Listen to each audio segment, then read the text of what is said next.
G'day everyone! History was made today. The ASX 200 smashed its all-time record, hitting a peak of 9,118 points.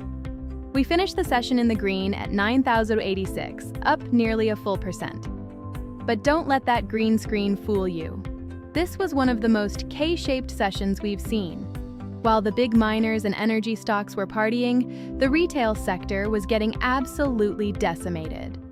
Let's look at why this record high feels so painful for some. The headline story today: the absolute obliteration of Zipco. Shares plummeted nearly 34% to finish at $1.85. Even though they reported record cash earnings, the market hated the flat second-half guidance and rising costs. It was a classic priced for perfection trap. And it wasn't just the small end. Wesfarmers fell over 5% to $84.24. Bunnings and Kmart actually performed well, but a 5% miss on the interim dividend was all it took for investors to hit the exit. When the market's darling misses on income, the punishment is swift. So, what kept the index green? Energy and gold. With US-Iran tensions reaching a boiling point, oil prices spiked nearly 5%. This sent Santos up over 5.5% and Woodside up 4.5%. Gold also held firm highs at $4,980 US. Essentially, the war premium saved the index today, masking the deep pain in the consumer sectors.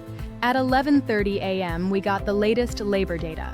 The unemployment rate held steady at 4.1%, defying economist expectations of a rise to 4.2%. For the RBA, this is bad news. A resilient jobs market means those interest rate cuts are likely pushed even further into late 2026. Meanwhile, energy was the only green oasis, with WTI oil spiking nearly 5% on those US-Iran strike concerns. Santos and Woodside provided the only real buffer for the index today. That is a wrap for a wild Thursday. We'll be watching the US Open tonight to see if this volatility spreads to New York. I'm your host for Oz Stock Watch. Hit subscribe for the 9:30 a.m. morning bell tomorrow. I'll see you then.